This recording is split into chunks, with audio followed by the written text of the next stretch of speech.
ibu-ibu supaya saya ke sebelah.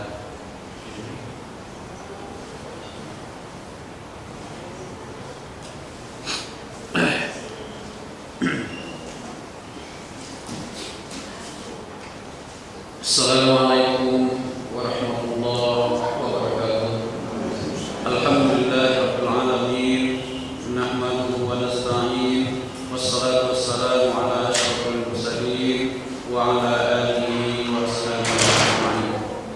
Pertama-tama sekali marilah kita mengucapkan puji syukur kepada Allah Subhanahu wa taala yang senantiasa mencurahkan rahmat, karunia dan hidayah kepada kita sehingga kita dapat bersama-sama hadir di masjid yang mulia ini dalam rangka pengajian kita pada malam hari ini. Tak lupa juga salawat dan salam kita hadiahkan kehadiran junjungan kita dan besar Muhammad sallallahu alaihi wasallam. Mudah-mudahan termasuk kita golongan yang mendapatkan syafaatnya di kemudian hari kelak. Bapak-bapak, ibu-ibu, jemaah pengajian rahimakumullah, pada malam hari ini kajian kita adalah lanjutan dari kajian yang lalu, yaitu membahas masalah lanjutan makna hilal yang pada malam hari ini akan disampaikan oleh Pak Ustaz Abdul Latif pada Pak Ustaz kami persilakan.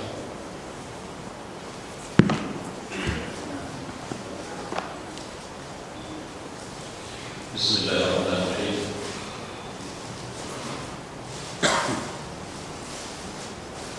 Assalamualaikum warahmatullahi wabarakatuh.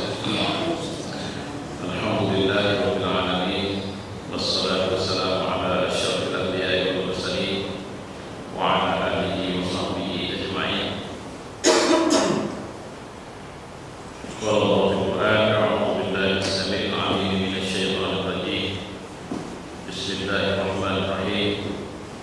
Wa minan nasi man yattakhidhu min dunillahi andada yuhibbunahum ka hubbillah walladzina amanu asyaddu hubban lillah. Dan di antara manusia ada yang menyembah tandingan, andada tandingan Allah. Mereka mencintainya sebagaimana mereka mencintai Allah Subhanahu wa taala. Saya mohon maaf malam ini tidak membawa saya perangkat untuk bisa dikoneksikan dari fokus, jadi saya hanya menyampaikan ceramah ini lanjutan dari topik yang kita sudah diskusikan, yaitu makna ilah. Sekedar mengulang bahwa kenapa kita berlama-lama di sini. Diskusi kita ini sebenarnya berawal dari keinginan besar kita untuk bisa mendapatkan penjelasan ma'rifatullah. Ya, karena siapapun ketika mereka mencoba mempelajari tentang Allah, tidak bisa tidak bahwa seseorang itu harus bisa mengenal sebenar-benarnya tentang Allah. Di beberapa kajian beberapa kali ini saya memang fokus untuk kemudian mengajak masyarakat mendiskusikan bahwa sebenarnya bertuhan itu tidak hanya sekedar merupakan kewajiban kita menyembah kepada Allah, tapi ini sudah menjadi kebutuhan dasar kita. Posisi Allah pada kita itu mirip dibandingkan dengan posisi orang tua terhadap anak. Jadi kalau kita bicara misalnya bagaimana kita bisa punya disiplin, karena pernah para sahabat mendapat pengajaran dari Jibril alaihissalam ketika Jibril datang di satu majelis yang Rasulullah sedang duduk-duduk dalam merupakan diri sebagai seorang laki-laki. Perlu disampaikan, malaikat tidak pernah merupakan diri sebagai seorang perempuan. Jadi pendapat jahiliyah yang menyatakan bahwa malaikat itu adalah abna Allah, bahkan anak-anak perempuannya Allah, banat Allah Subhanahu wa taala.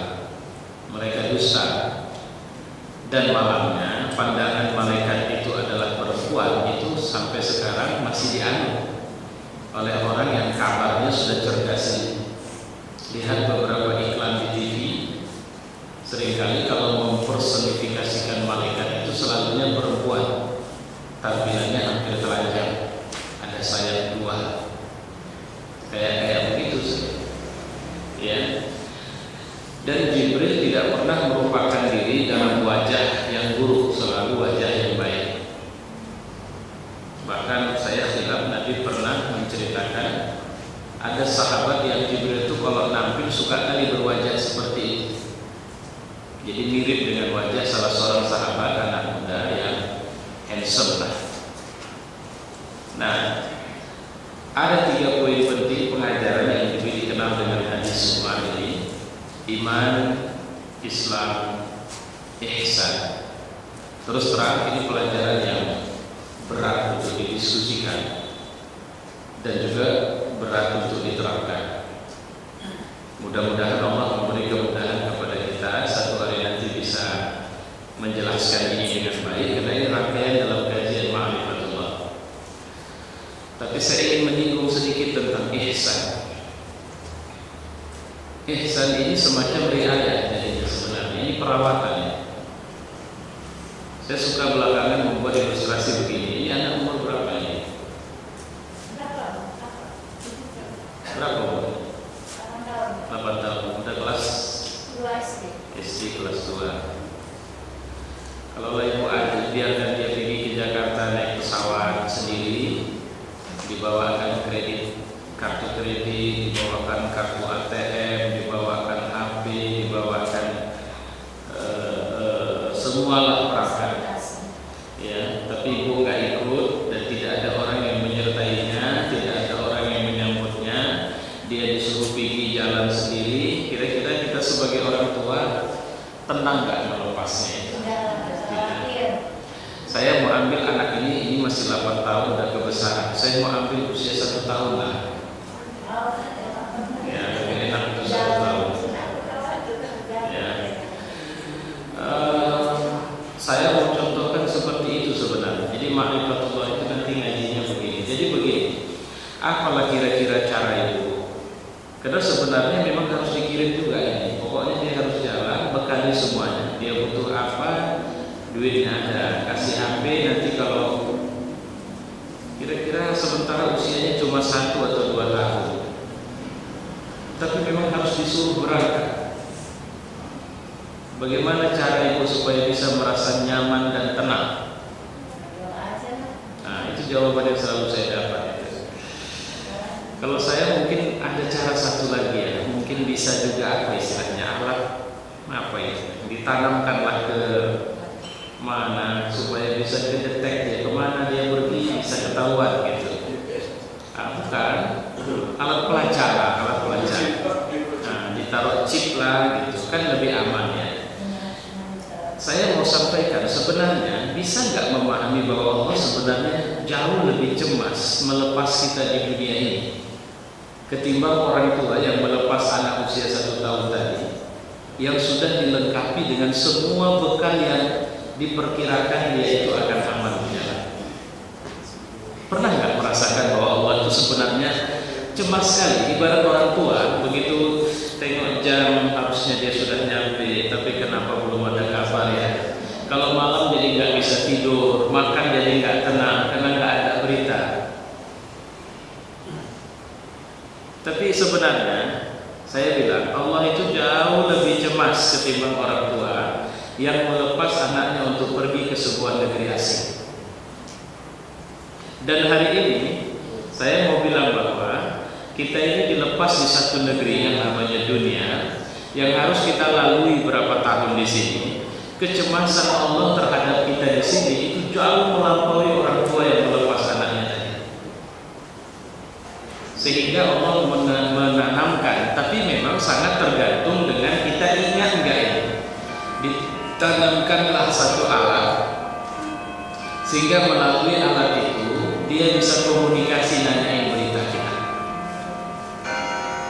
Kira-kira paham nggak yang saya maksud apa ya kira-kira? Kapanpun akhirnya ketika kita on-kan alat ini, maka dia akan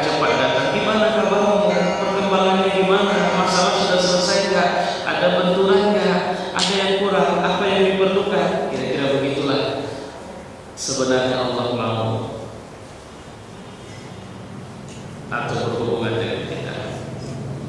Alam itu adalah sholat 5 waktu sehari semalam. Saya ingin menceritakan dari sisi lain. Ini adalah sarana yang dibuatkan Allah sama kita untuk membangun komunikasi cinta kita sama Dia. Tapi ini tidak akan bisa terbangun kalau sifat ihsan kita tidak ada. Dan sifat ihsan itu tidak akan pernah bisa hidup kalau kesadaran kita tentang Dia siapa itu nggak ada. Gitu. Nah, ini pelajaran kita hari ini. Yang selanjutnya dari ketika kita kemarin kita sudah bicara tentang sakana ilai istijarah bihi, maka yang ketiga sudah juga ya saya kira ya asyauq ilai, kita selalu merasa rindu kepadanya. Ada nggak kita sudah saya sampaikan ya?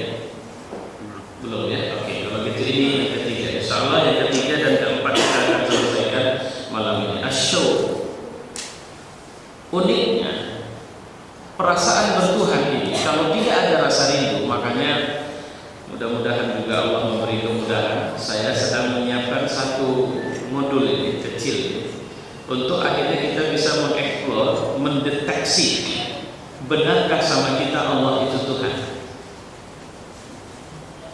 atau adakah Tuhan yang lain di samping Allah. Kita jangan takut, mungkin memang masih ada Tuhan selain Allah di samping kita. Jangan takut nanti untuk mengakui itu, ya.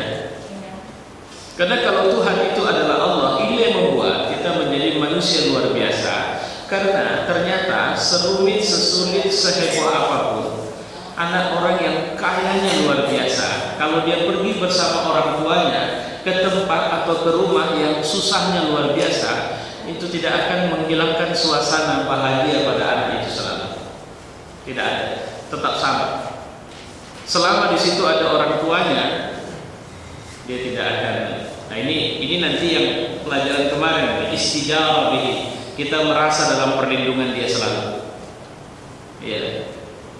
Sehingga bahkan siapa yang menularkan rasa takut kepada ular, siapa yang menularkan rasa takut kepada kalajengking dan semua binatang berbisa, itu biasanya lingkungan dan juga orang tuanya. Tapi dia merasa aman ketika ada orang tua dia bersama dia, ya. Dan dia merasa bisa tenang. Satu titik adalah untuk mendeteksi apakah kita merasakan Allah adalah Tuhan. Cobalah sedikit menjauh saja, tapi jangan pergi darinya. Ada nggak kita merasakan kerinduan, rasa haus untuk bersamanya, untuk menyadari bahwa Dia kekuatan yang menggerakkan kita, untuk memahami bahwa kapan saja sebenarnya aku siap untuk Kau panggil Tuhan, kapan saja, untuk memahami bahwa perjalananku di punggung bumi ini sebenarnya adalah sebuah perjalanan yang Dia cuma meminta satu kepadaku. Jangan kau kutip semua perhiasan yang mungkin tidak banyak kau dapat di sana. Walaupun bekal yang kuberikan lebih banyak dari yang seharusnya, jangan kau kira itu semua harus kau belanjakan untuk dunia. Ingat, aku ingin kau bawa pulang untuk akhirat. Aku mau kau bawa oleh-oleh kembali. Itulah makanya seorang mukmin, dia menjadi orang yang sangat rakus terhadap dunianya, tapi untuk digunakan atau dimanfaatkan bagi akhiratnya. Itu yang harus kita garis bawahi. Itulah akhirnya seorang mukmin, dia tidak akan pernah dikenal sebagai seorang yang menganggur dalam hidupnya. Tidak ada. Itulah akhirnya seorang mukmin tidak dikenal sebagai seorang yang meminta, tapi seorang yang memberi, walaupun pada tingkat minimal dia memberikan doa atau senyumnya. Jadi ini menarik ini sebenarnya kalau kita pelan-pelan melihat. Ada keinginan selalu ingin bertemu dengan Allah. Bagaimana saya bisa mengolah pekerjaan saya menjadi sarana ibadah bagi saya kepada Allah? Bisa nggak ibu mengolah masak di dapur, mengurus rumah tangga, mencuci pakaian itu sebagai sarana ketemu dengan Allah? Bisa nggak kita mengolah suasana main-main, senang-senang kita sebagai suasana di situ kita tetap ketemu dengan Allah? maka seorang mukmin tidak pernah kehilangan kerinduan sampai akhirnya dia berjumpa dengan Allah. Itu yang harus kita garis bawahi. Ya. Kerinduan ini terus meletup. Kalau saya mengatakan tadi dalam khutbah saya bilang begini. Saudara-saudara, ketahuilah bahwa sebenarnya ketika Anda berjalan, Anda mengatakan diri Anda hidup ketika jantung Anda masih berdetak. Jadi ketika jantung sudah berhenti berdetak, maka kita sudah bisa vonis seseorang itu sudah meninggal dunia. Ada orang yang sakitnya parah luar biasa, dia dibawa ke ruang ICU. Kita bisa memvonis bahwa dia sudah mati adalah ketika jantungnya sudah berhenti berdetak. Tapi apa yang menandai bahwa ruh kita di sana juga ada jantung yang dia akan terus-menerus berdetak seharusnya. Ini yang harus kita garis bawahi. Ya, dalam ruh kita itu ada jantung yang dia harus terus-menerus berdetak, dan itulah yang membuat kita bisa hidup di semua urusan hidup kita. Kalau bahasa yang saya sampaikan tadi, akidah itu semacam detakan jantung kita. Syahadatain la ilaha illallah itu semacam detakan jantung yang akan membuat kita menjadi muslim di semua waktu hidup kita. Ngapain pun kita. Tapi kalau dia tidak berdetak, atau dia hanya berdetak di masjid, di luar masjid dia tidak berdetak, percayalah, untuk bisa hidup di luar masjid kita butuh alat bantu yang Allah tidak suka kita pakai. Saya ulang sekali lagi, mungkin agak sedikit filosofi. Jadi begini, ada orang untuk membuat dia tetap berdetak hidup, artinya supaya kita bisa bergerak dalam hidup kita butuh spirit. Tapi Allah sudah mengatakan bahwa syahadatain la ilaha illallah Muhammadur Rasulullah itulah yang harus menjadi mesin pemacu dan pemicu semua gerak hidupmu di semua urusan hidupmu. Tapi ada orang yang butuh alat bantu. Aku baru bisa percaya kepada Allah sepenuhnya kalau dia tidak geser posisiku dari kekuasaan ini. Aku bisa terima Allah itu adalah Tuhanku kalau dia tidak sakiti aku dengan bangkrut. Aku bisa terima Allah itu Tuhanku kalau dia tidak kasih aku sakit. Sekarang aku sakit dan sudah berbulan, bahkan bertahun aku sakit. Dia tidak kasih kesembuhan. Dan dia bilang dia maha menerima taubat. Dia maha mengabulkan doa. Mana buktinya? Coba bayangkan, aku tidak butuh Tuhan. Kenapa? Karena dia tidak pernah mengabulkan doaku. Kata orang yang kehilangan kepercayaan kepada Allah. Kalau dia sudah kehilangan kepercayaan kepada Allah, maka dia membutuhkan Tuhan lain selain Allah. Ya buktinya aku tidak sholat, aku masih bisa kerja. Buktinya aku tidak melakukan kebaikan semua ini. Ya. Tapi ternyata aku masih sebagai orang terkenal, aku masih bisa buat apa yang bisa aku mau buat. Kenapa aku harus butuh Tuhan dalam hidupku? Nah ini. Ketika ada seseorang tidak merindukan Allah, dia pasti punya zat, dan itu makhluk yang dia rindukan mirip seperti dia merindukan Allah, dan dia sangat takut berpisah dari itu. Itulah yang sering saya mengatakan, hati-hatilah jika tundukmu kepada seseorang ternyata bukan karena kau hormat kepadanya, tapi kau menyembahnya. Nabi pernah berjumpa dengan seorang mantan Kristen, sahabat. Lantas Nabi bilang, ini tadi, kalian menjadikan rahib-rahib kalian sebagai Tuhan selain Allah, kata Nabi. Maka dia bilang, kami gak pernah jadikan ustaz-ustaz kami Tuhan selain Allah. Iya, memang kalian gak menyembah dia seperti kalian menyembah Allah, tapi kalian mengiyakan apa yang dibilangnya sebagai kebenaran. Kalau dia bilang haram, kalian haramkan. Kalau dia bilang halal, kalian halalkan. Dia bilang dosa bisa diganti dengan sertifikat, asal dapat sertifikat maka habis dosa, maka kalian pun menerimanya. Sama dalam kehidupan juga begitu. Ya, jadi kata-kata asyuk, ada satu kerinduan itu tidak bisa hilang dari hati seorang mukmin kepada Allah di semua urusannya. Ya, bahkan kerinduan ini menyebabkan dia ingin mempersonifikasikan Tuhannya itu di mana saja.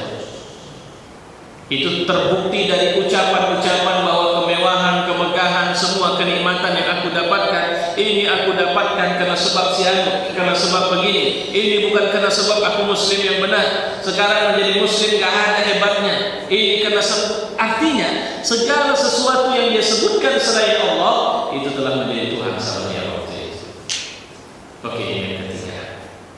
Yang keempat, wulli abdihi, cinta dan cenderung, ada kecenderungan kepadanya. Rasa rindu yang menguasai seseorang menjadikannya mencintai ilahnya.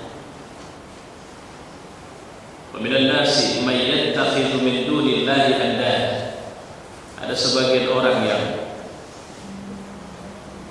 kalau saya ini pernah saya sampaikan di pengajian kita, seorang pejabat yang tak salat Jumat karena pimpinannya tak salat Jumat. Rapat tak selesai-selesai, tak ada yang bergerak, tak ada yang berani bilang, Pak izin saya mau salat Jumat Pak, enggak ada.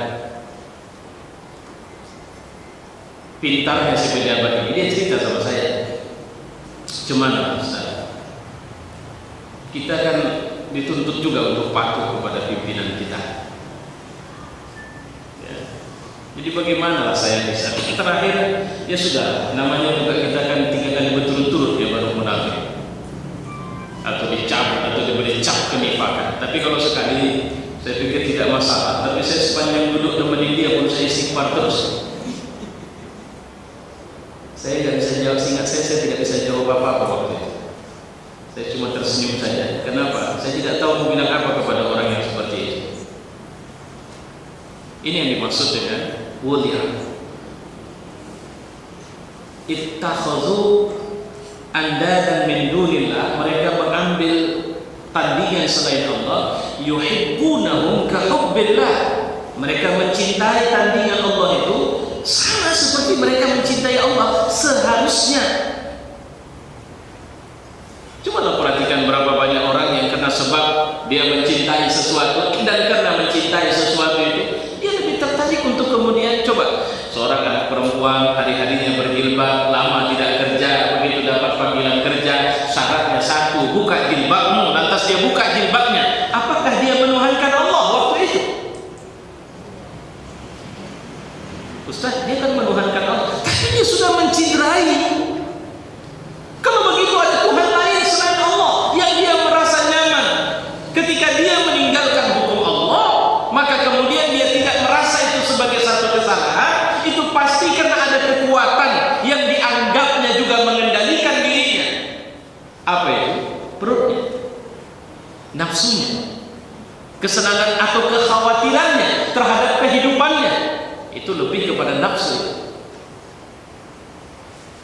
Bahkan seorang Sumayyah mengatakan tidak layak bibir yang sudah mengatakan tidak ada Tuhan kecuali Allah ini dirusak dengan mengucapkan kalimat menyembah Tuhan selain Allah. Tidak layak, walaupun resikonya kematian sekalipun, tidak akan pernah.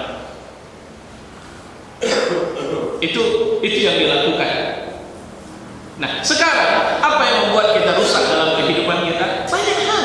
Orang-orang mukmin sekarang dirusak dengan tudingan-tudingan. Hari ini tak tertengok kita lagi satu perilaku yang tidak benar. Kita sudah menghiasi ketidakbenaran sebagai kebenaran. Di Republik ini semua sudah sangat memang seperti kata Presiden lah, butuh revolusi mental. Walaupun maknanya tidak seperti apa yang dibilang Presiden. Ya. Tapi revolusi bagaimana sebenarnya kita pulang kepada hukum Allah ini. Tapi itu yang hilang dari kita, ya.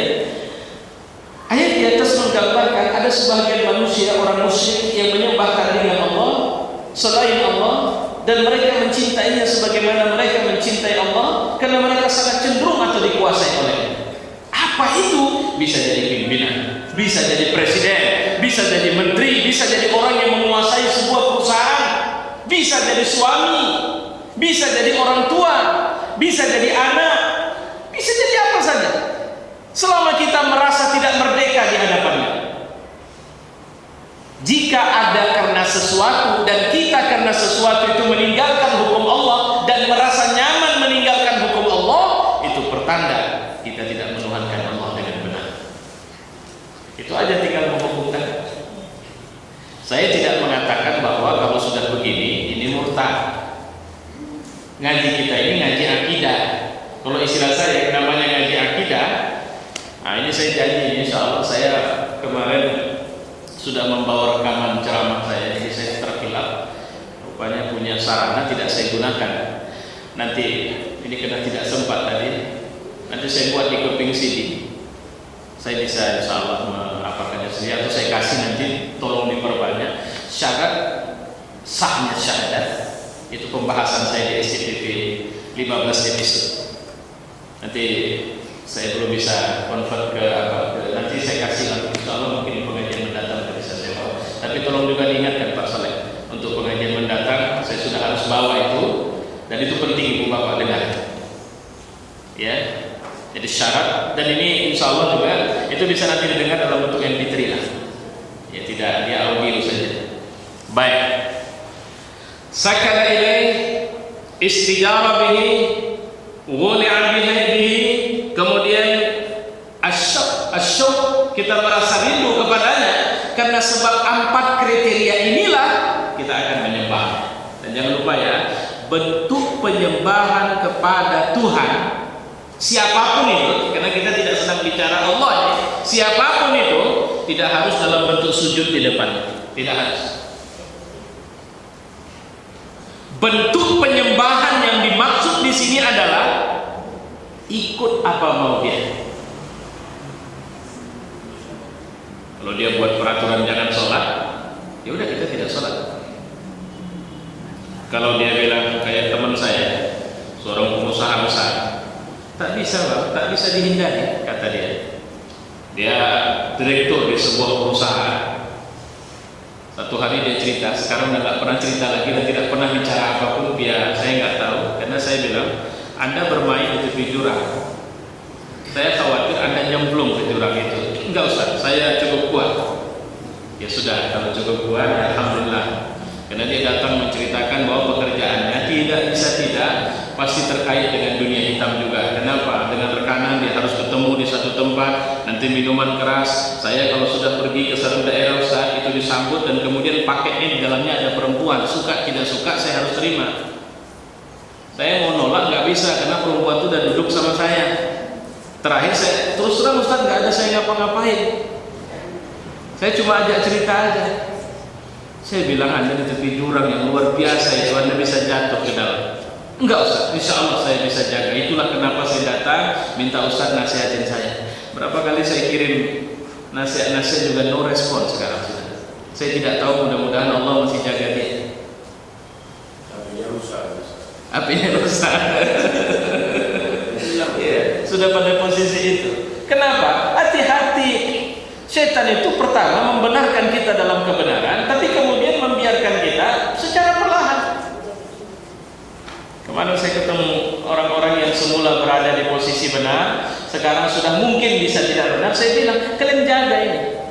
Kerusakan pertama yang terjadi pada mereka ini nantinya adalah mereka melihat keburukan, tapi mereka sudah tidak lagi mengatakan itu sebagai keburukan.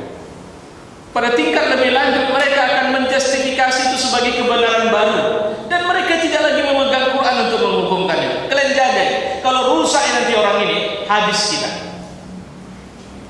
Artinya Pak, kerusakan yang terjadi pada ulama-ulama orang Yahudi dulu adalah ketika melihat umatnya melakukan ketidakbenaran, mereka nggak negur.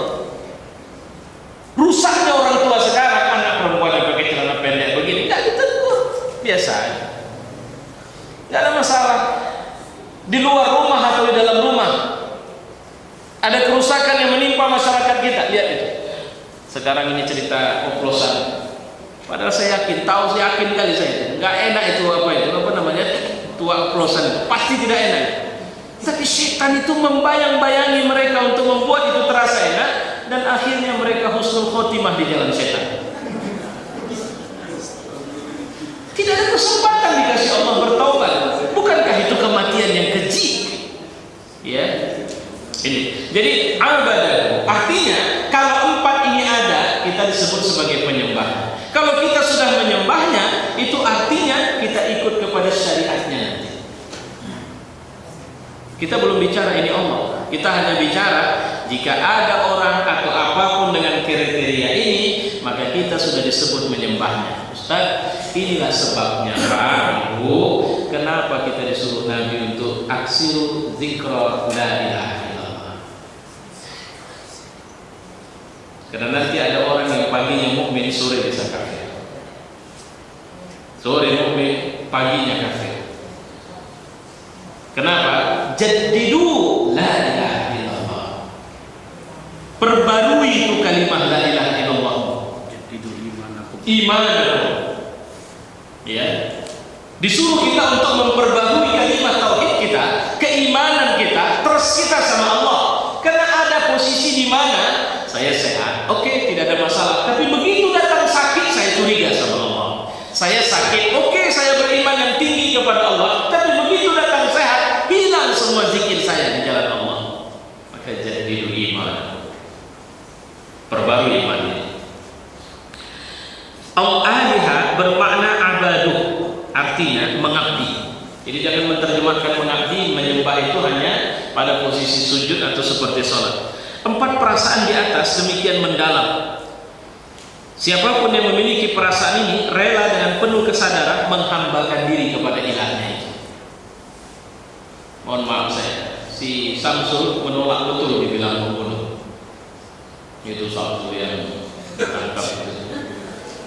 Kayaknya orang dia pula gitu. Kan dia. Kejut saya lihat. Iya ya rupanya. Hah? Pakistan.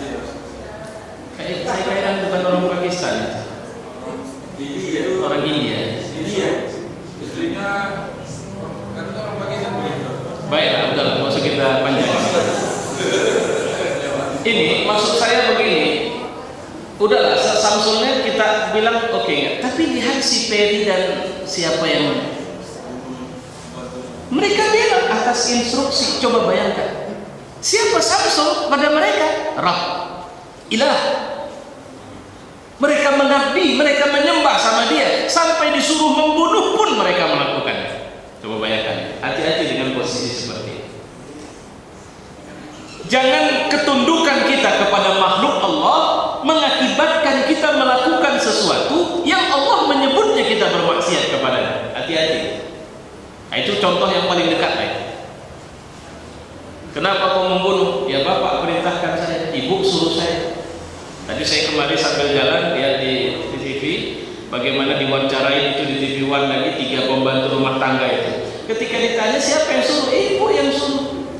Loh, ketika disuruh untuk melakukan menzalimi orang, dia mau melakukannya, itu mengartikan bahwa dia telah menjadikan orang itu sebagai Tuhannya. Ketika dia tahu orang itu memerintahkan sesuatu yang berseberangan dengan apa yang Allah suruh. Ini hati-hati. Ya. Kadang-kadang ada orang tua untuk anak, dia bermaksiat sama Allah. Ada saya untuk jabatan, saya bermaksiat kepada Allah, maka jabatan itu adalah Tuhan. Ada orang cari makan, tidak peduli halal haram. Kayak mana lah Ustaz? Yang ketengok yang haram saja. Kalau yang halal tuh payah kan dinampaknya. Kalau tak diambil nanti di rumah butuh makan Ustaz. Nah, ketika posisinya seperti itu, yang terjadi adalah situasi di mana akhirnya lihat kesenangan atau harta atau duit itu sudah menjadi Tuhan selain Allah. Hati-hati.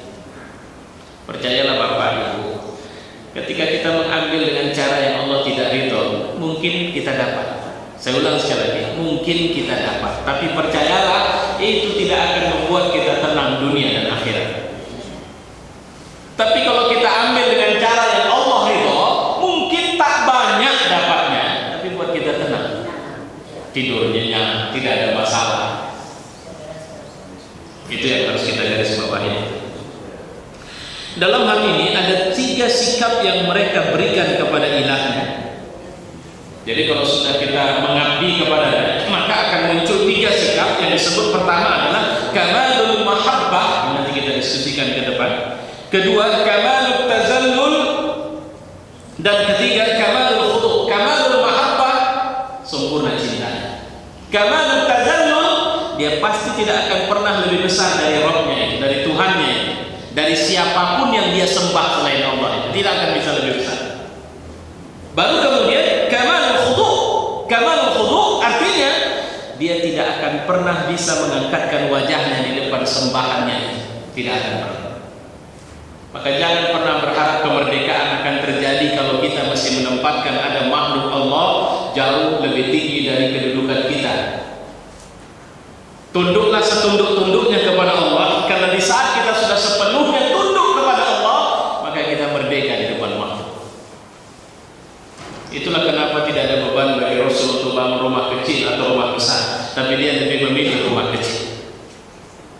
Ya, Hasan Basri pernah datang dan menceritakan dia masuk ke rumah Nabi, tangannya dia begini. Dia waktu itu masih remaja. Hasan Basri itu tapi jadi waktu dia ke Madinah, rumah Nabi masih ada. Jadi sering dikunjungi sahabat sekaligus ziarah kubur. Dia naikkan, ini asbes rumah Nabi kena. Jadi gak perlu lompat. Coba bayangkan, kalau kemudian orang berdiri saja terpegang di asbes rumah, coba bayangkan suasana rumahnya. Kalau siang dan kalau malam. Artinya apa? Rasul hidup di rumah yang sederhana itu, tapi dia membangun pribadi-pribadi luar biasa dari rumah itu. Tapi dia sanggup mengatakan baiti jannati, rumahku ini surga sebenarnya. Nah, Bapak-bapak, Ibu-ibu, saudara-saudara, mohon maaf saya, ini kajiannya kita sampaikan ringkas karena memang materinya juga materi berat. Ya, saya harus menyampaikannya pelan-pelan. Mudah-mudahan yang pelan-pelan juga bisa dipahami dengan baik. Insyaallah kita bisa diskusikan selanjutnya. Assalamualaikum warahmatullahi wabarakatuh. Demikianlah tadi tausiah yang disampaikan oleh Bapak Ustaz tentang masalah makna ilah. Namun demikian, kepada bapak-bapak, ibu yang masih ingin bertanya atau diskusi mengenai makna ilah tadi, persilakan dengan segala.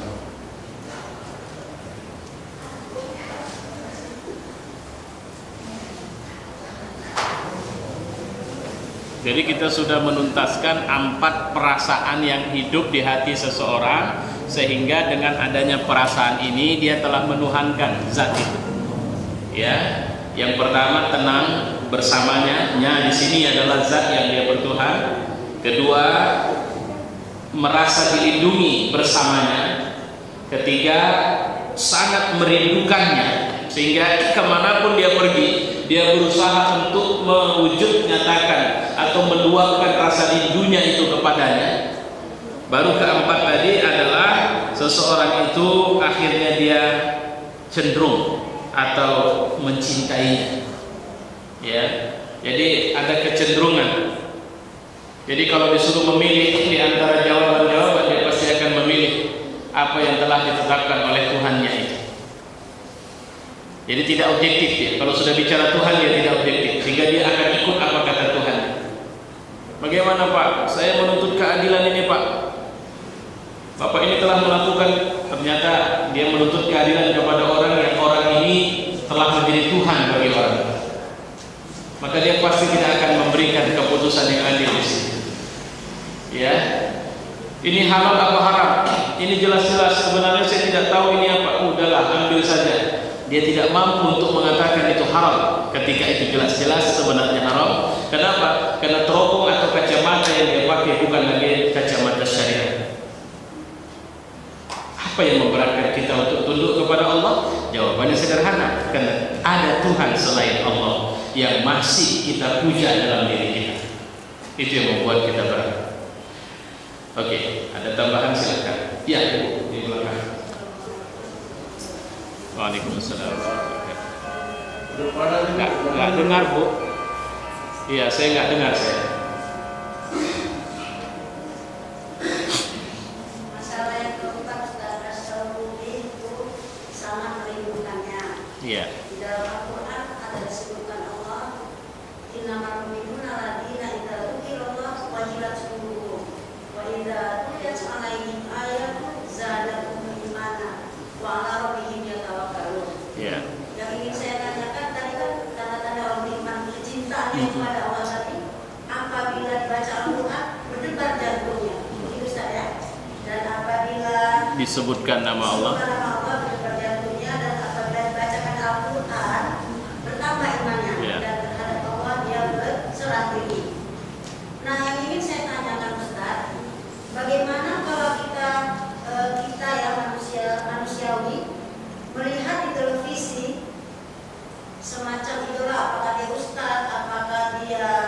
pemain sinetron ataukah dia penyanyi dan sebagainya, berdebar jantung kita.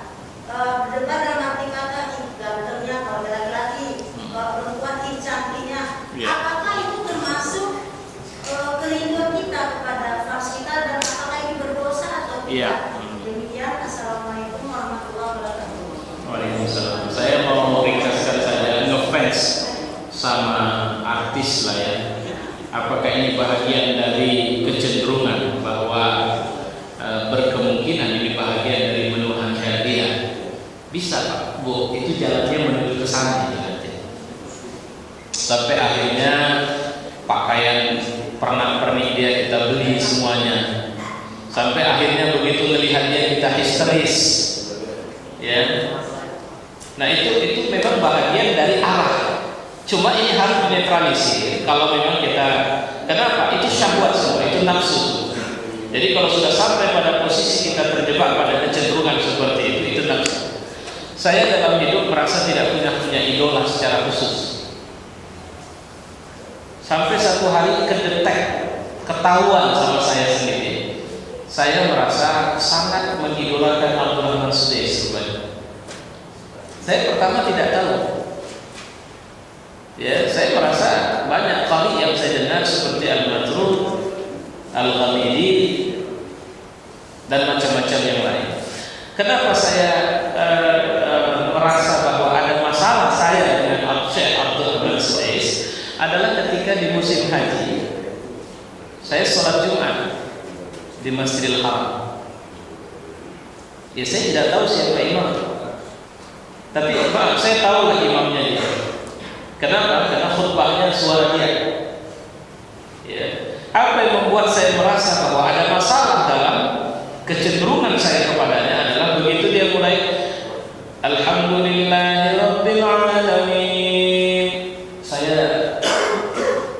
bibir saya langsung merekat. Artinya terganggu saya sholat karena suara Abdul Rahman Sudais yang memimpin jadi imam. Ini mohon maaf, ini kisah nyata ya. Jadi saya astagfirullahaladzim, ya Allah, rupanya ada penyakit yang bersarang di hati saya. Karena sholat saya terganggu. Saya tidak sadar. Begitu dia membaca surat Fatihah, kemudian dia membaca surat At-Tin.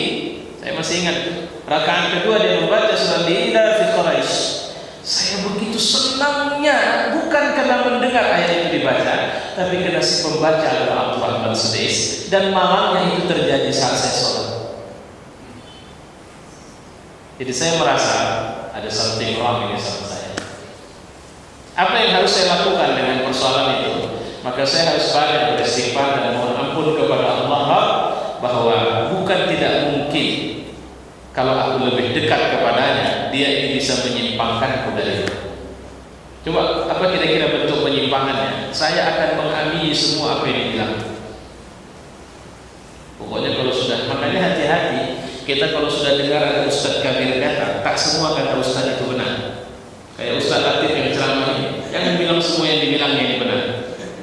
Ya, posisi kita harus bisa pada posisi menerima kebenaran yang disampaikan. Jangan lupa ya, bukan menerima pendapatnya, tapi menerima kebenaran dari Allah yang disampaikannya dan menolak ketidakbenaran siapapun dia. Itulah posisi orang mukmin sebenarnya. Maaf Ustaz, saya mohon maaf, saya baru kenal Anda hari ini, tapi apa yang Anda sampaikan saya membutuhkan penjelasan lebih lanjut karena saya khawatir Anda tidak menjelaskan sesuai dengan tuntunan Allah. Bisa terkejut ya. Ketika dia terkejut, di saat dia sudah mengira posisinya adalah orang yang tidak mungkin bisa salah, padahal bisa aja salah. Ya hati-hati kalau posisi kita sudah dianggap tidak salah, itu bahaya. Makanya ada beberapa kelompok-kelompok yang bisa saja menempatkan guru mereka adalah Tuhan selain Allah. Itu taklid ya saudara.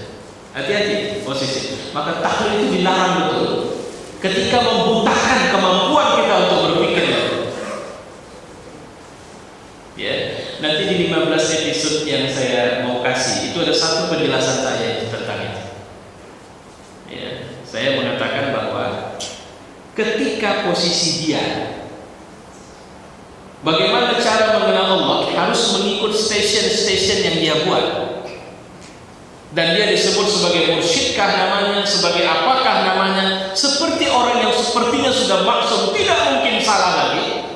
Sehingga kalau berdoa kita ya Pak tolong doakan saya, kita menganggap doa dia yang akan lebih diterima Allah ketimbang doa kita atas kebutuhan kita sendiri. Ini menandakan kita sudah menempatkan dia pada posisi yang tidak benar. Hati-hati. Apakah itu bisa mencampakkan kita keluar dari akidah yang benar? Bisa. Makanya setan merusak kita halus sekali. Suruhnya kita bersorban, suruhnya kita berjubah, ya. Tapi rupanya di posisi pakai sorban dan pakai jubah itu, kita disuruhnya, digiringnya orang-orang untuk menuhankan kita. Sehingga tidak ada apa yang kita bilang kecuali kebenaran yang tidak boleh dibantah lagi. Sehingga muncullah, tahukah kalian kenapa alim itu tegak? Apa urusannya tegak sama tidur alim? Kenapa rupanya kalau tidur? Tapi rupanya pendapat dia diterima sebagai sebuah pendapat bahwa yang dimaksud dengan ini adalah ini. Mereka memegang apa yang dikatakan guru mereka sesuci pegangan mereka kepada Al-Quran. Itu berbahaya. Ya.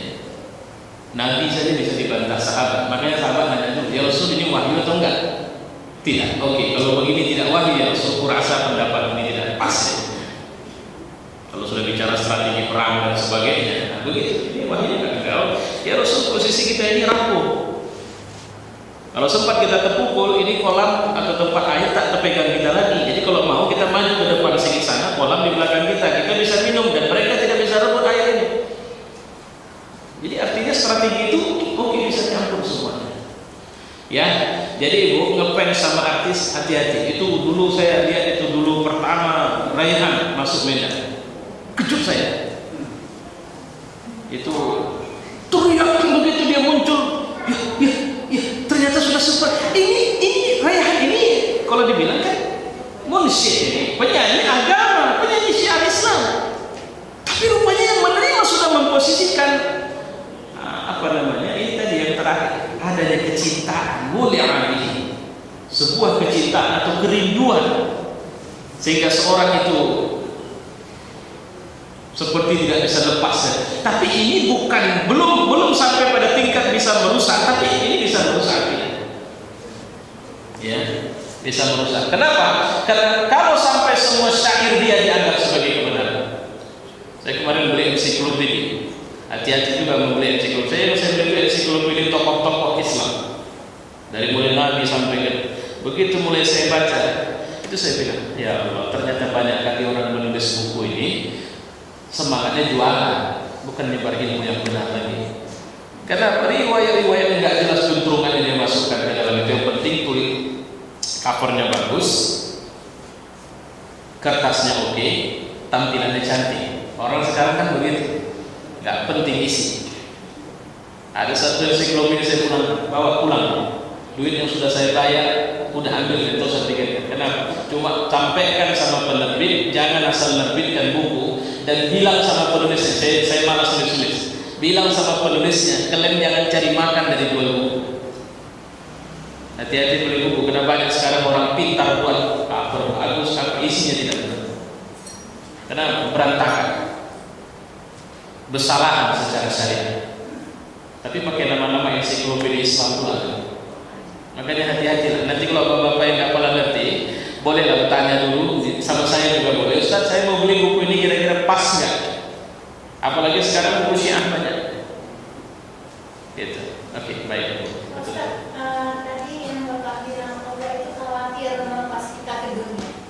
Sedangkan Allah itu kan nggak mengharap apapun dari kita. Iya. Dia malah ingin membahagiakan. Tidak bermasalah. Jadi yang saya pegang itu kenapa Allah khawatir dengan ciptaan itu bab cinta itu.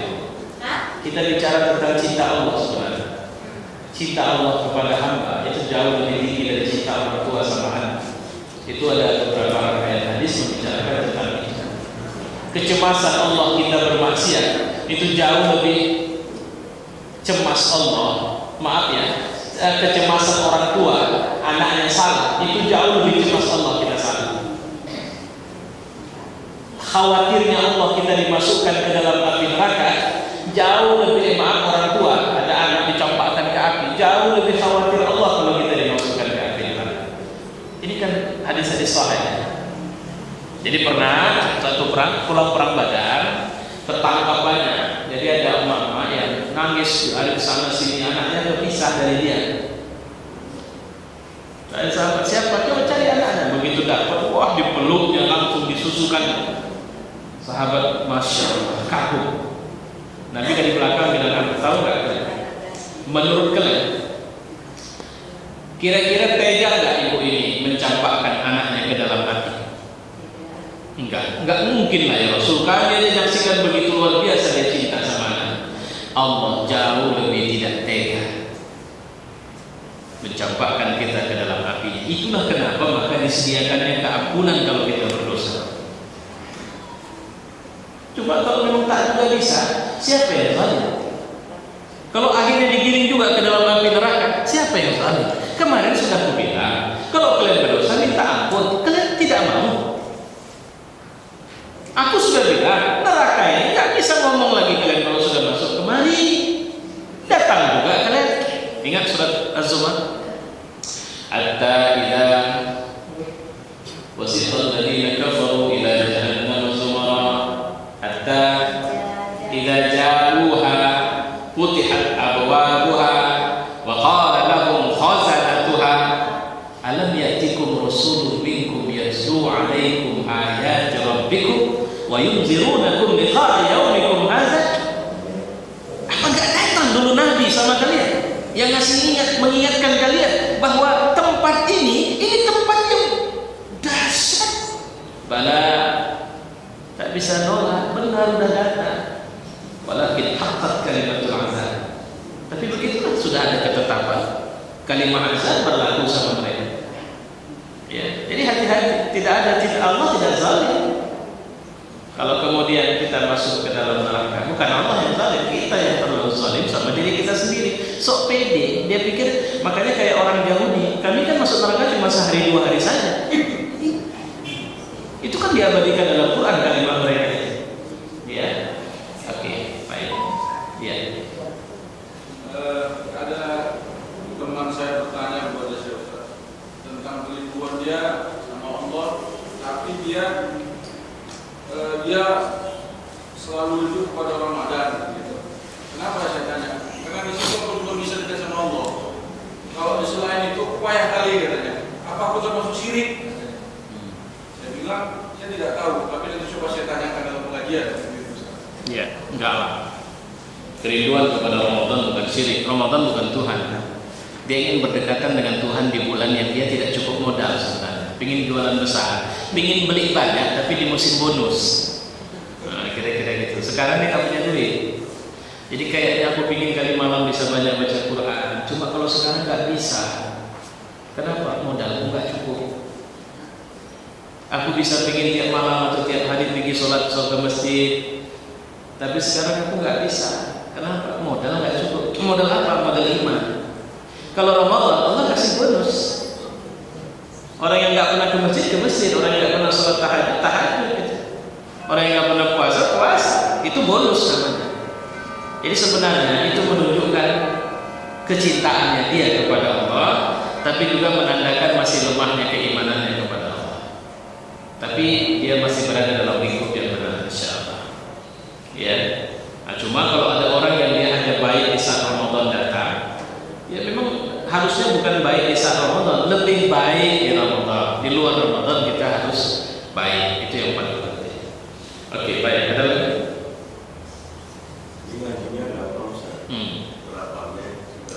Oh iya, memang.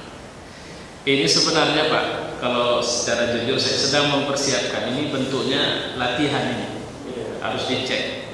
Tadi kan saya bilang ini harus didetek dulu. Ini tadi begitu saya mulai buka kan ibu bilang, oh enggak lah, kita menyembah kepada Allah. Nanti ketahuan itu.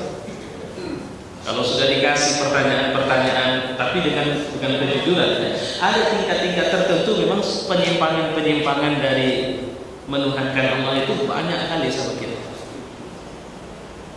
Ya. Apa yang membuat menyimpang? Minimal 2, nafsu sama setan. Tapi jangan bicara setan yang nggak nampak aja. Setan yang nggak nampak pun mungkin udah pensiun rata-rata itu. Setan yang nampak manusia. Ya, setan yang nampak itu manusia. Jadi beda mukmin dan kafir itu tipis sekali. Tipis sekali, Pak. Jadi bentuknya, dan hati-hati, kekufuran kita kepada Allah di saat kita sedang tahajud sekalipun adalah ketika kita merasa puas dengan amal soleh kita. Padahal siapa bilang kau masuk surga karena kau buat baik? Walaupun tidak sepenuhnya sama dengan apa yang dibilang Quraisy kemarin kan. Kalau Quraisy bilang, oh bukan amal soleh, tapi rahmat Allah. Cuma dia tambah pula lagi kalimat Nabi Muhammad pun belum tentu nih. Nah, di situ kenanya dia. Ya. Tapi kalau saya begitu dia bilang begitu, kecium langsung baunya. Ini sama baunya sama kawan-kawan yang awak bilang tak Islam itu di sana. Gitu. Tanya sama dia, Islam nggak kau? Ya, Islam masih apa? Ya udahlah kalau masih Islam. Kemarin saya ada diskusi sama orang yang menceritakan dia dialog sama Syiah.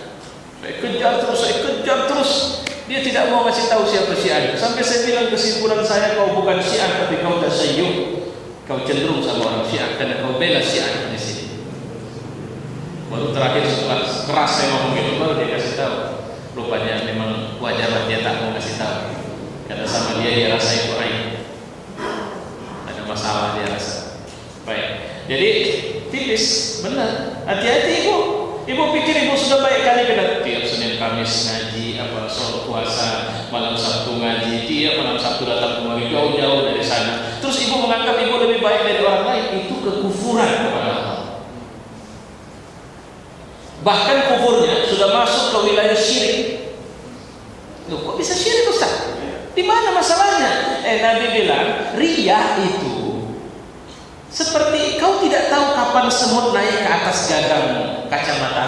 Dari mana, kapan, bagaimana naik, tidak tahu. Makanya tetaplah minta ampun walaupun kau melakukan kesalehan. Jangan pikir aku tak ada dosa, kenapa aku minta ampun sekarang? Berzina enggak, mabuk enggak, mencuri enggak, bunuh orang enggak, sakit hati sama orang enggak, nyakiti hati orang enggak. Jadi apa kerja? Aku ibadah tiap hari puasa, Senin Kamis tidak pernah tinggal. Baca Quran aku sekian juz. Di mana masalahnya? Itulah masalahku. Dia tidak tahu dia punya masalah. Ya. Jadi tipis sekali, betul. Jadi kekufuran itu bisa berada dalam ruang-ruang keberimanan. Jadi kalau ada satu buku dulu pernah saya punya itu, melacak kekafiran berpikir judul bukunya. Jadi berpikirnya itu kafir. Dan banyak perbuatan-perbuatan kita itu yang sudah kufur. Makanya kufur itu kan ada ruang kecilnya, ada ruang besarnya, sampai pada tingkat yang paling besar. Ya Allah, semoga Allah melindungi kita dari kehancuran amal soleh kita. Karena sebab riya itulah dia. Ya, merasa puas setelah melakukan kebaikan. Senang dengan pujian banyak orang, suka dieluk-elukan. Ya. Capek kali membuatnya, masuk nanti di akhirat. Apa kata Allah? Betul amal, betul hasil nihil. Amal betul hasil nihil. Amal betul hasil nihil. Kenapa nihil semua Tuhan? Karena kau tidak lakukan karena ya Allah, semakin kali. Lillahi ta'ala. Lillahi ta'ala. Harus diam, harus murni. Tidak untuk setiap ibadah itu kan kita ucap lillahi ta'ala. Lillahi ta'ala itu, makanya lillahi ta'ala, ini apa yang dibilang bibir ini harus keluar dari sini. Jangan cuma cerita sakit saja baru tepuk dada. Ya, tapi dia harus betul-betul ungkapan dari dalam keluarnya. Bahwa memang betul-betul karenamu ya Allah, tidak yang lain. Dan apa yang dibilang bibir, jangan, makanya apa surat Yasin itu? Di ujung-ujung itu. Awalnya apa ayatnya? Al-yawma nakhtimu ala afwahihim. Capek engkau bilang lillahi ta'ala dalam sholat. Nakhtim itu dibelenggu itu. Afwahihim, dua bibirnya. Karena Allah tidak terima kesaksian bibir nanti di akhir. Ya Allah, coba bayangkan. Benar Anda menyaksikan bahwa dia mencuri? Benar, kata bibir. Hari ini pengadilan dimanapun di muka bumi, hari ini percaya dengan apa kata bibir. Karena tidak ada yang bisa menjadi saksi kecuali bibir. Tapi akhirat, al-yawma nakhtimu ala afwahihim wa tukallimuna aydihim wa tashhadu arjuluhum bima kanu yaksibun. Saya jawab, enggak usah, kau diam saja. Kenapa? Aku enggak butuh kau yang bicara. Di sini ada tuduhan kau mencuri. Perangkat yang digunakan adalah tangan. Wahai tangan, bicara. Ya Allah. Enggak kebayang saya itu. Jadi kalau begitu apa yang harus kita lakukan? Kita harus banyak istighfar sebelum kematian datang. Astagfirullahaladzim, ya Allah. Jangan aku biarkan tempat aku bermaksiat adalah tempat yang akan menjadi saksi. Ampuni aku Tuhan, tutupkanlah dosaku. Janganlah kau bongkar aibku, karena di saat aku tidak bisa lagi untuk menutup-nutupinya. Kenapa? Karena kita kira tikar, karena kita kira ruangan. Itu tidak akan menjadi saksi pada mereka akan datang kepada Allah. Tidak. Makanya Nabi ada lagi khutbah ketawa. Sahabat mengatakan, ya Rasulullah, kenapa Anda tertawa? Enggak, aku terima. Nanti di akhirat itu ada orang yang ketika dia dihisab, terakhir dia marahi dirinya sendiri. Apanya kalian? Kenapa kalian tidak membela aku hari ini? Padahal kalian tanganku, kakiku, mataku, telingaku, mulutku. Kenapa kalian semua menceritakan semua keburukanku? Saat itu dia mengira dia bisa untuk membela dirinya, padahal dirinya sendiri hari itu berlomba-lomba untuk menyampaikan apa yang dibuat. Ya Allah. Nah, itu yang kita harus. Makanya, tapi kita bilang, Pak Sumi tadi bilang, tapi kan kita selalu mengatakan la ilaha illallah. Ya. Tapi kesaksian lidah itu tidak segala-galanya. Yang harus, makanya ketika kita bilang lillahi ta'ala, itu harus. Mohon maaf saya sering bercandanya begini. Kalau ada orang buang angin, itu pun harus lillahi ta'ala. Tanda buang angin tidak lillahi ta'ala, dia berani buang angin di tengah orang ramai. Kenapa? Karena Allah tidak pernah benarkan buang angin di tengah orang ramai, karena bisa berkala orang ramai. Jadi tanda orang buang angin lillahi ta'ala, dia tahu bisa mengganggu orang, dia pun pergi sebentar keluar. Dan ikutin orang, ya salah orang yang ikutin. Itu yang harus di. Jadi sampai pada tingkat misalnya buang, saya ngambil contoh, buang angin saja. Karena inna salati wa nusuki. Oke, salat nusuk itu apa? Semua ibadah. Wa mahyaya. Apa itu? Hidup itu apa? Semuanya. Itu yang saya bilang tadi. Alat picu akidah kita tidak bekerja baik kalau kita sudah cari makan. Sehingga akibatnya sistem deteksi ketidakbenaran tidak berjalan baik, sehingga ngawur di situ. Kapan dia muncul? Ya waktu di masjid, waktu pergi umroh, waktu pergi haji, waktu pergi ngaji. Nah itu hati-hati. Apa yang buat kita nyaman berdosa? Karena kita tidak. Makanya ada bahasa hadis, tidaklah beriman seseorang di saat dia bermaksiat. Iman akan keluar dari tubuhnya seperti seekor burung yang keluar dari sarangnya di saat seorang tengah melakukan kemaksiatan. Inilah makanya orang-orang Khawarij itu mengklaim kafir orang yang bermaksiat dan meninggal dalam kemaksiatan. Kenapa? Karena mereka tidak beriman. Kata orang Khawarij. Tapi yang dimaksud Nabi itu adalah iman tidak pernah mau bersekutu dengan pembangkangan kepada Allah. Jadi kalau mau mengedetek kita beriman, tapi janganlah dicoba. Saya pikir kalau kejadian baru boleh ketahuan. Kira-kira sedih nggak kalau berdosa? Nah baik, sekarang begini. Untuk perempuan, hari-hari pakai busana muslimat nggak? Kalau pergi ngaji pakai, ke pesta agak disesuaikan.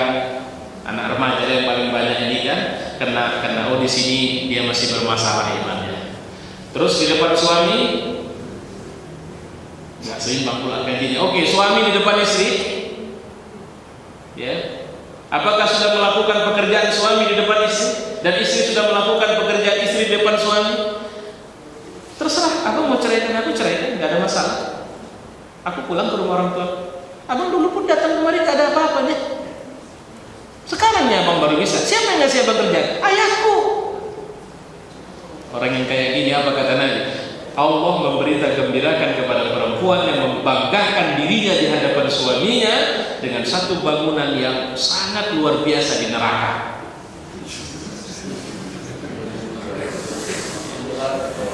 Di neraka, lengkap dengan semua fasilitas di dalam.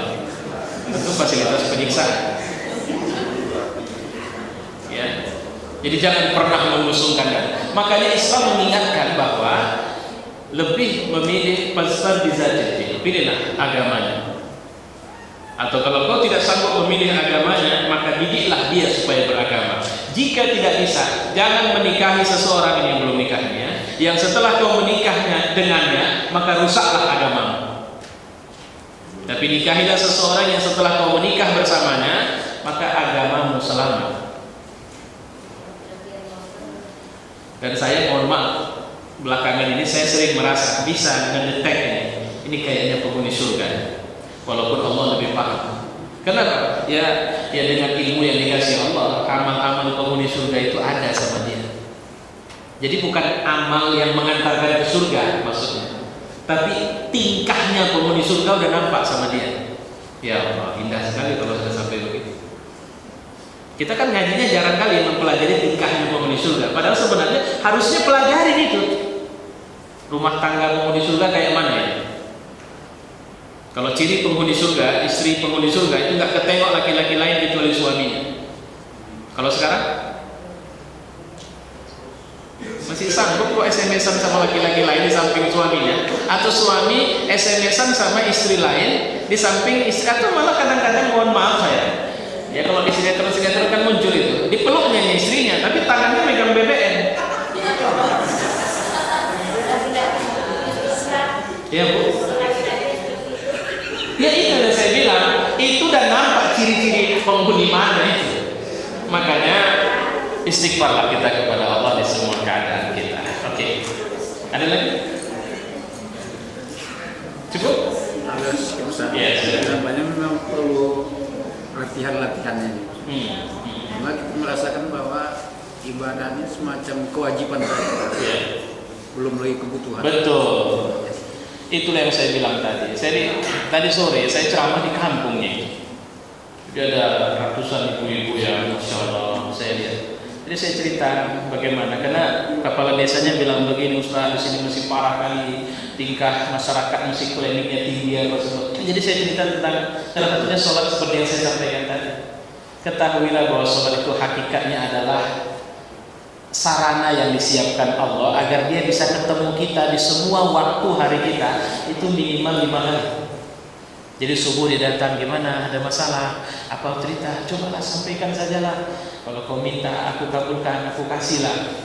Nanti zuhur kita ketemu lagi ya, zuhur ketemu, asar ketemu. Coba bayangkan kalau Allah pemilik semesta alam itu ngecek kita terus, karena bukan karena mau dia, tapi dia mau nanya ada masalah apa yang terjadi sama barusan tadi.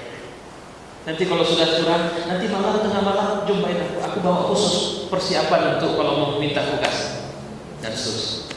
Kalau butuh Allah, tapi kan kadang-kadang kita kewajiban. Nah, membangunkan rasa butuh ini yang butuh latihan itu tadi maksudnya. Karena sekarang bab wajib saja pun mengerjakannya pun berat. Padahal kewajiban, harusnya kewajiban tingkatnya tidak bisa tidak harus dikerjakan. Tapi dia tidak, komo kusana, dia jadikannya dengan malas. Bagaimana kalau sudah sampai pada tingkat merasa butuh? Tingkat orang yang sudah sampai ketika sarana komunikasi dengan Allah itu dia disebut dengan ahlur riba. Apa ahlur riba? Orang yang siap sholat zuhur, dia ingin cepat waktu asar. Orang yang siap sholat asar, dia ingin cepat waktu maghrib datang. Orang yang siap waktu maghrib, dia ingin cepat waktu isya datang. Kira-kira ini orangnya kalau begitu masuk waktu sholat, lambat nggak yang sholat? Sebelum masuk pun dia sudah siap-siap itu. Itu ahlul riba. Ahlul riba itu orang yang selalu berada dalam kondisi jaga. Dan siapa yang punya perasaan ini dalam dirinya, ini mafhum sebuah hadis, maka dia mati syahid. Karena dia seperti orang yang menjaga di medan pertempuran, berjaga terus, kondisinya hidup. Jadi walaupun setelah datang zuhur menuju asar dia pergi ke plaza, atau dia pergi ke kafe, atau dia berjalan kemanapun, hatinya dipenuhi dengan suasana rindu cepat datangnya maghrib. Kenapa? Karena dia ingin ketemu Allah lagi, dia ingin bicara. Nabi SAW kalau sedang ada masalah, ternyata solusinya sholat. Azan ya Bilal, sejukkan hatiku dengan azan dan aku mau melaksanakan salat. Aku ingin menyenangkan diriku. Jadi refreshingnya Nabi itu sholat, ini unik. Kalau kita refreshingnya, jangan kalau pegang-pegangkan Quran sama aku, aku lagi pening kepala aku. Ya aku mau jalan-jalan, kan gitu kan. Padahal sholat itu refreshing yang diajarkan Nabi sama kita. Satu lagi, ada saya baca satu buku yang menarik dan lengkap dengan dalil-dalil faktual contohnya. Jadi kalau ingin kali punya anak, bagi yang jarang payah punya anak, ternyata sederhana resepnya. Banyak-banyak istighfar dan sholat serta sedekah. Itu saja. Antum udah punya anak, istri belum ada? Ada yang berusaha saksikan tadi. Saya baca suatu artikel, ada penelitian. Ternyata orang yang IQ-nya tinggi, tapi dengan orang yang bukan IQ-nya tinggi, tapi dia rajin sholat berjamaah tepat waktu, dia lebih dibilang lebih cepat sedikit bisa menyelesaikan suatu persoalan daripada orang yang tadi yang IQ-nya lebih tinggi tadi. Setelah diteliti, ternyata ketenangan itu yang didapat dari sholat itu, setiap ketenangan itu meningkatkan kecerdasan seseorang. Iya. Saya tambah satu lagi, membaca Al-Quran juga meningkatkan kecerdasan. Jadi kalau punya sifat pelupa itu, sering-sering baca Quran. Ternyata itu mampu ada yang menarik. Sayangnya itu kena bukan lupa. Tadi saya agak lambat keluar gara-gara mencari apa istilahnya konektor ke Infocus tadi, pindah pula dari tas saya. Jadi ada seorang anak yang usia 11 tahun sudah hafiz Quran. Tapi masalahnya bukan usia 11 tahun dia hafiz Quran. Dia dari sejak usia 2 tahun sudah terdeteksi mengalami kelumpuhan salah satu sistem di otak. Apa namanya? Sistem cerebral otaknya. Itu lumpuh itu. Batang otaknya tidak bisa. Jadi anak ini lambat dalam perkembangan. Ini anak, kalau saya tidak silap, anak Indonesia. Ibunya mengajari dia, tidak diajari, tapi setiap hari dihidupkan saja kaset di sampingnya. 4 tahun dia mulai bicara, maka kalimat yang keluar dari mulutnya adalah ayat Quran. Dia mulai bicara itu ayat Quran. Dan kalau dia mendengar orang baca Quran, dia bisa nyambung. Memang tidak berurutan awalnya. Pokoknya ada orang baca, dia bisa sambungkan ayat. Ya. Terus ini saya merinding ini ceritakan. Sampai akhirnya ibunya mengundang seorang hafizah untuk mengajari dia. Ya. Dan itulah dia setelah 11 tahun dia baru bisa. Dan ini bukan artikel saja, namanya si Fauzi ya, Fajar ya, Fajar. Ada apanya ya? Fajar. Dan ada videonya. Sebenarnya bisa dilihat itu videonya. Dia sedang di tes membaca Al-Quran.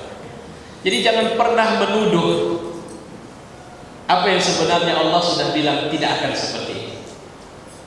Jadi kuncinya ternyata sederhana saja, ya. Dengan membacakan Al-Quran tingkat, dan Quran itu ternyata pelajaran yang paling mudah kalau kita mau. Sekarang ternyata yang membuat kita tidak bisa dekat sama Quran ya karena memang kita tidak mau. Gitu. Oke lah, saya pikir itu. Insya Allah kita ketemu di 2 pekan mendatang. Alhamdulillahirabbil alamin. Wassalatu wassalamu ala asyrafil anbiya'i wal mursalin wa ala alihi wa sahbihi ajma'in. Ya Allah, kurniakanlah kami kesabaran untuk bisa bertahan dan terus tunduk kepada-Mu sebagai hamba-Mu ya Allah. Kurniakanlah kami kemampuan untuk terus memberikan manfaat tidak hanya kepada diri kami dalam kehidupan dunia dan akhirat kami, tapi kepada orang-orang di sekitar kami dunia dan akhirat.